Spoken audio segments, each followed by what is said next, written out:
நாம இந்த நாள் நிகழ்ச்சி மூலமா யார பத்தி தெரிஞ்சுக்க போறோம் அப்படின்னா, உலக அளவுல மொழியியல் துறையில தடம் பதித்த ஒரு மாபெரும் தமிழ் துறை அறிஞர் மற்றும் பேராசிரியரான முனைவர் ச. அகத்தியலிங்கம் இவங்களை பத்தி தான் தெரிஞ்சுக்க போறோம். 1929 ஆண்டு ஆகஸ்ட் மாதம் 19ஆம் தேதி அன்னைக்கு பிறந்திருக்காங்க. 2008ஆம் ஆண்டு ஆகஸ்ட் மாதம் 4ஆம் தேதி அன்னைக்கு காலமாயிருக்கிறாங்க. இவர் தஞ்சாவூர் தமிழ் பல்கலைக்கழகத்தோட 2வது துணைவேந்தராக பொறுப்பு வகித்து தமிழ் ஆய்வை அடுத்த கட்டத்திற்கு எடுத்து சென்ற பெருமைக்குரியவர் ஆவார். கன்னியாகுமரி மாவட்டம் நாகர்கோவில் அருகே உள்ள கேசவன்புதூர் கிராமத்துல பிறந்திருக்காங்க. தென் திருவிதாங்கூர் இந்து கல்லூரியில கணிதத்துல இளங்கலை பட்டமும், அண்ணாமலை பல்கலைக்கழகத்துல தமிழ் இலக்கியத்துல முதுகலை பட்டமும் பெற்றிருக்கிறாங்க. கேரள பல்கலைக்கழகத்துல பேராசிரியர் வ.ஐ. சுப்பிரமணியத்தின் வழிகாட்டுதலின்படி மொழியியல்ல தன்னோட முதல் PhD பட்டத்தையும், பின்னர் அமெரிக்காவின் இந்தியானா பல்கலைக்கழகத்துல தகுதி பெற்று 2வது PhD பட்டத்தையும் வென்றிருக்கிறாங்க. தாம் படிச்ச இந்து கல்லூரியிலேயே தமிழ் விரிவுரையாளரா தன்னோட பணியை தொடங்கி அதுக்கப்புறமா டெல்லி பல்கலைக்கழகத்துல இணை பேராசிரியரா பணியாற்றிருக்கிறாங்க. 1968 முதல் 1989 வரை அண்ணாமலை பல்கலைக்கழகத்தோட உயர்தனி மொழியியல் கழகத்துல இயக்குநராகவும் பேராசிரியராகவும் வீற்றிருந்து நூற்றுக்கணக்கான மொழியியல் அறிஞர்களை உருவாக்கியிருக்காங்க. அமெரிக்காவின் புகழ்பெற்ற சிகாகோ பல்கலைக்கழகத்துல 3 ஆண்டுகள் வருகை தரு பேராசிரியராக பணிபுரிந்து உலக மாணவர்களுக்கு தமிழ் மொழியின் கட்டமைப்பை கற்பித்திருக்காங்க அகத்தியலிங்கம் அவர்கள். அகத்தியலிங்கனார் மொழியியல், தொல்காப்பியம் மற்றும் சங்க இலக்கியங்களை மையமாக கொண்டு தமிழில் 24 நூல்களையும், ஆங்கிலத்தில் 9 நூல்களையும், 200க்கும் மேற்பட்ட சர்வதேச ஆய்வு கட்டுரைகளையும் எழுதியுள்ளார். அவர் எழுதிய முக்கிய நூல்கள் என்னவென்றால் சங்கத்தமிழ், திராவிட மொழிகள், தொல்காப்பிய மொழியியல், தமிழ் மொழி அமைப்பியல், உலக மொழிகள் இவையாகும். தமிழ் மொழியை இந்திய அரசு செம்மொழியாக அறிவிப்பதற்கான தகுதி ஆவணங்களை தயாரிப்பதில் மிக முக்கிய பங்காற்றினார் இவர். அனைத்திந்திய தமிழ் மொழியியற் கழகத்தின் தலைவராக இருந்து தமிழ் டிஜிட்டல் லைப்ரரி போன்ற தளங்கள்ல இன்று பாதுகாப்புல இருக்கக்கூடிய பல அரிய இலக்கண கட்டுரைகளை பதிப்பித்தவர் இவரே ஆவார். தமிழ் மொழியியலின் தந்தை என போற்றக்கூடிய ச. அகத்தியலிங்கம் அவர்கள் 2008ஆம் ஆண்டு ஆகஸ்ட் மாதம் 4ஆம் தேதி அன்று புதுச்சேரி அருகே நிகழ்ந்த ஒரு சாலை விபத்தில் தனது 78வது வயதுல காலமாயிருக்கிறாங்க. அவரோட மரபு மற்றும் எழுத்துக்களை போற்ற வகையில தமிழ்நாடு அரசு அவரோட நூல்களை நாட்டுடைமை ஆக்கியிருக்காங்க. உலக அளவில மொழியியல் துறையில தடம் பதித்த ஒரு மாபெரும் தமிழ் துறை அறிஞர் மற்றும் பேராசிரியரான முனைவர் ச. அகத்தியலிங்கம் அவர்களுடைய ஏராளமான விஷயங்களை இந்த நாள் நிகழ்ச்சி மூலமா தெரிஞ்சுக்கிட்டதுல மிக்க மகிழ்ச்சி அடைகின்றோம்.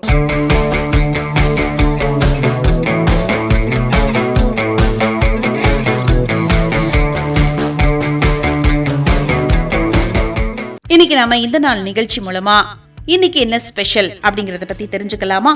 இன்னைக்கு உலக புகைப்பட நாள்ங்க. ஒவ்வொரு வருஷமும் ஆகஸ்ட் மாதம் 19ஆம் தேதி அன்னைக்கு உலகம் முழுவதும் உலக புகைப்பட நாள் கொண்டாடிட்டு இருக்கோம். புகைப்பட கலையின் வரலாறு, அதோட அறிவியல் வளர்ச்சி மற்றும் உலகை மாற்றி அமைத்த புகைப்பட கலைஞர்களோட திறமைகளை போற்ற விதமா இந்த நாள் அர்ப்பணிக்கப்பட்டுள்ளது. 1837ஆம் ஆண்டு பிரான் நாட்டைச் சேர்ந்த ஜோசப் நிசிபோர் நியப்ஸ் மற்றும் லூயிஸ் டாகுவேரா இவங்க 2 பேரும் இணைஞ்சு டாகுரியோடைப் அப்படிங்கிற உலகின் முதல் நடைமுறை புகைப்பட முறையை உருவாக்குனாங்க. 1839ஆம் ஆண்டு ஆகஸ்ட் மாதம் 19ஆம் தேதி அன்னைக்கு பிரான்ஸ் அரசாங்கம் இந்த தொழில்நுட்பத்திற்கான காப்புரிமையை பெற்று அதை உலக மக்கள் அனைவருக்கும் ஒரு இலவச பரிசா அதிகாரப்பூர்வமா அறிவிச்சிருக்காங்க. அந்த வரலாற்று நிகழ்வை நினைவு கூற விதமா ஆகஸ்ட் 19ஆம் தேதியான இன்னைக்கு நம்ம உலக புகைப்பட நாளா கொண்டாடிட்டு இருக்கோம். 1991ஆம் ஆண்டு O.P. சர்மா அப்படிங்கிற இந்திய புகைப்பட கலை ஆசிரியர் உலக புகைப்பட நாளை கொண்டாடுற யோசனைய முதல்ல முன்மொழிஞ்சிருக்காங்க. அதுக்கப்புறமா 2010ஆம் ஆண்டு முதல் இது உலகளாவிய ஆன்லைன் நிகழ்வா அதிகாரப்பூர்வமா அனுசரிக்கப்பட்டு வந்துட்டு இருக்கு.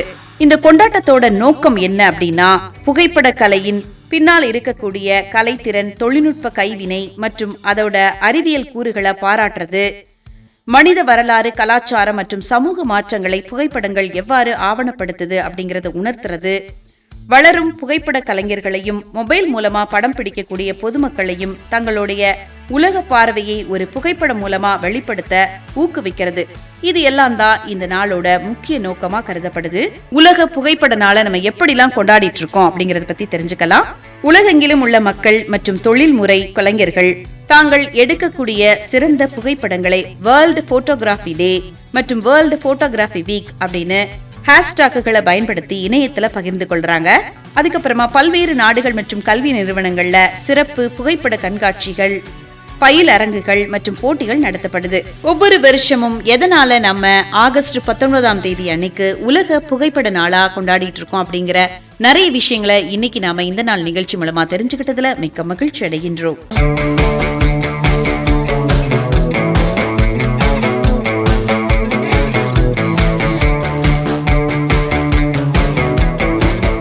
இன்னைக்கு நாம இந்த நாள் நிகழ்ச்சி மூலமா இன்னைக்கு என்ன ஸ்பெஷல் அப்படின்னு தெரிஞ்சுக்கலாமா? இன்னைக்கு உலக மனிதநேய நாள். ஒவ்வொரு வருஷமும் ஆகஸ்ட் மாதம் 19ஆம் தேதியான இன்னைக்கு உலக மனிதநேய நாளா உலகம் முழுவதும் சர்வதேச அளவுல அனுசரிக்கப்பட்டு வருது. இயற்கை சீற்றங்கள், போர்கள் மற்றும் பல்வேறு ஆபத்தான பேரிடர் காலங்கள்ல தங்களோட உயிரை பணயம் வச்சு பிறருக்கு உதவக்கூடிய மனிதாபிமான பணியாளர்களை கௌரவிக்கிற விதமாகவும், இத்தகைய பணிகளின் போது உயிரிழந்த தியாகிகளை நினைவு கூற விதமாகவும் இந்த நாள் நம்ம அனுசரிச்சுட்டு இருக்கோம். 2003ஆம் ஆண்டு ஆகஸ்ட் மாதம் 19ஆம் தேதி அன்னைக்கு ஈராக் நாட்டோட பாக்தாத்துல உள்ள ஐக்கிய நாடுகள் சபையின் தலைமையகமான கெனால் ஹோட்டல் மீது ஒரு கொடூரமான குண்டு வெடிப்பு தாக்குதல் நடத்தப்பட்டிருக்கு.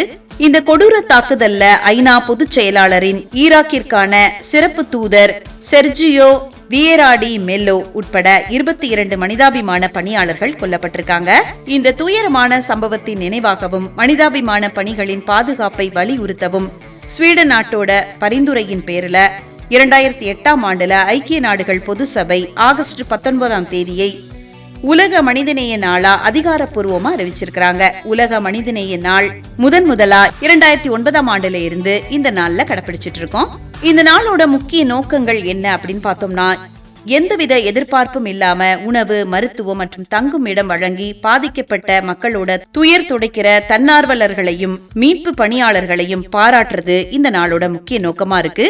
அது மட்டும் இல்லாம சர்வதேச மனிதாபிமான சட்டங்களின்படி ஆயுத மோதல்கள் நடக்கக்கூடிய பகுதிகளில் மனிதாபிமான மற்றும் மருத்துவ பணியாளர்கள் ஒருபோதும் இறக்கக்கூடாது அப்படிங்கறத உலக நாடுகளுக்கு நினைவூற்ற விதமா இந்த நாள் நம்ம அனுசரிச்சுட்டு இருக்கோம். உலகளவுல பசி, பஞ்சம், போர் போன்றவற்றால பாதிக்கப்பட்டுள்ள மில்லியன் கணக்கான மக்களின் தேவைகளை உலகிற்கு எடுத்துரைக்கிறதுக்காகவும் இந்த நாளை நாம அனுசரிச்சுட்டு இருக்கோம். ஐநா சபையின் மனிதாபிமான விவகாரங்கள் ஒருங்கிணைப்பு அலுவலகம் மூலமா இந்த நாளின் உலகளாவிய விழிப்புணர்வு பிரச்சாரங்கள் மேற்கொள்ளப்பட்டு வருது. சமீபத்திய ஆண்டுகளின் மோதல்களுக்கு மத்தியில சிக்கக்கூடிய பொதுமக்களையும் உதவி வழங்குபவர்களையும் பாதுகாக்க வலியுறுத்தி ஆக்ட் ஃபார் ஹியூமானிட்டி போன்ற தீவிர சமூக ஊடக பிரச்சாரங்கள் முன்னெடுக்கப்பட்டு வருது. ஒவ்வொரு வருஷமும் ஆகஸ்ட் 19ஆம் தேதியான இன்னைக்கு எதனால நம்ம உலக மனிதநேய நாளா அனுசரிச்சுட்டு இருக்கோம் அப்படிங்கிற நிறைய விஷயங்களை இந்த நாள் நிகழ்ச்சி மூலமா இன்னைக்கு நம்ம தெரிஞ்சுக்கிட்டதுல மிக்க மகிழ்ச்சி அடைகின்றோம்.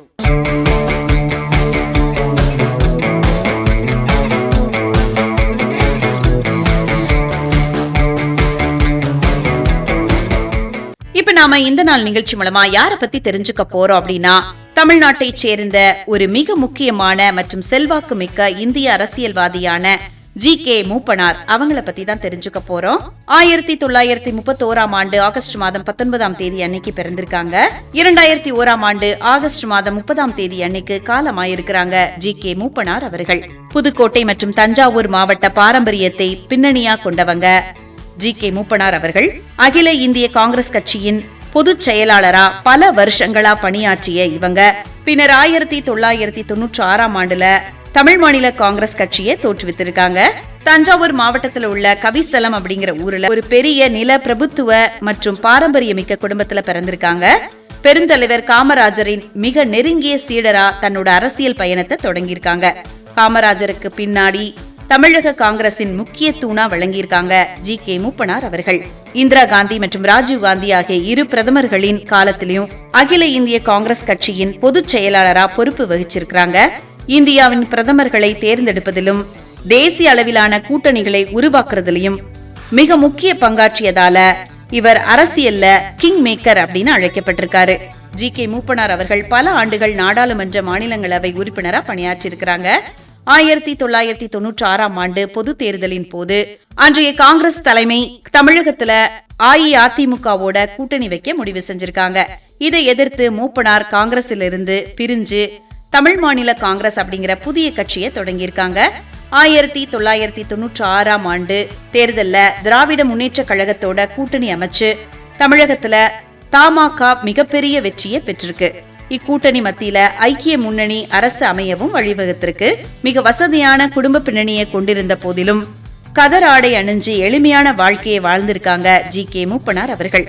மாற்றுக் கட்சி தலைவர்களோட மிக சிறந்த நட்புறவையும் அரசியல் நாகரிகத்தையும் பேணியவர் ஜி.கே. மூப்பனார் அவர்கள். 2001ஆம் ஆண்டு ஆகஸ்ட் மாதம் 30ஆம் தேதி அன்னைக்கு தன்னோட 70வது வயதுல சென்னையில காலமாயிருக்காங்க. இவருக்கு அப்புறமா இவருடைய மகன் ஜி.கே. வாசன் தமிழ் மாநில காங்கிரஸ் கட்சிய பொறுப்பா இருந்து வழி நடத்திருக்காரு. இன்னைக்கு நாம இந்த நாள் நிகழ்ச்சி மூலமா தமிழ்நாட்டை சேர்ந்த ஒரு மிக முக்கியமான மற்றும் செல்வாக்கு மிக்க இந்திய அரசியல்வாதியான ஜி.கே. மூப்பனார் அவங்கள பத்தின நிறைய விஷயங்களை தெரிஞ்சுக்கிட்டதுல மிக்க மகிழ்ச்சி அடைகின்றோம்.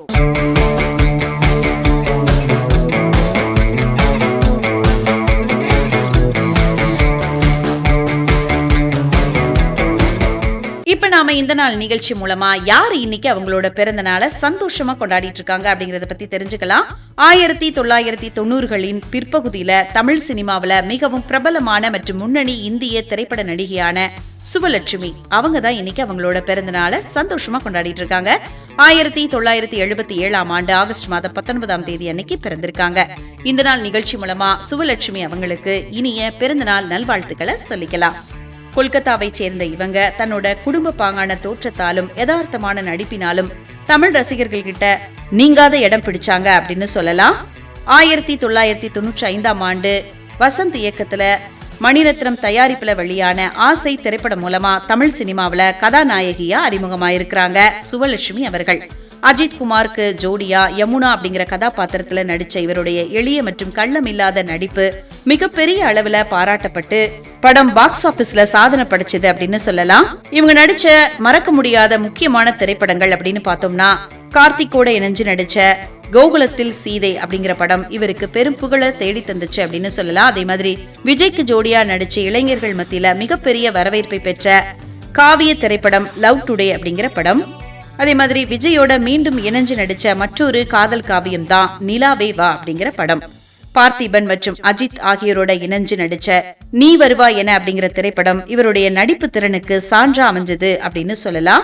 சினிமாவில பிஸியா நடிச்சு கொண்டிருக்கும் போதே 1998ஆம் ஆண்டு கல்கத்தா பல்கலைக்கழகத்துல சட்டப்படிப்பை வெற்றிகரமா முடிச்சிருக்காங்க சுவலட்சுமி அவர்கள். தமிழ் மட்டும் இல்லாம சில வங்காளம், தெலுங்கு, மலையாளம் மற்றும் கன்னட மொழியில நிறைய திரைப்படங்கள்ல நடிச்சிருக்காங்க சுவலட்சுமி அவர்கள். 2000ஓட தொடக்கத்துல தனக்கு வந்த தாராள கவர்ச்சி பாத்திரங்களை ஏற்க மறுத்து தன்னோட கொள்கையில உறுதியா இருந்திருக்காங்க. அதே மாதிரி 2002ஆம் ஆண்டு ஸ்வாகடோ பானர்ஜி அப்படிங்கிறவரை திருமணம் செஞ்சுக்கிட்டு 2003ல வெளியான நதிக்கரையினிலே திரைப்படத்துக்கு பிறகு திரையுலக விட்டு முற்றிலுமா விலகிட்டாங்க சுவலட்சுமி அவர்கள். இப்போ அவங்க அமெரிக்காவில வசிச்சு வராங்க. சுவலட்சுமி அவர்களுக்கு இந்த நாள் நிகழ்ச்சி மூலமா ஸ்பெஷலான பிறந்த நாள் வாழ்த்துக்களை சொல்லிக்கலாம்.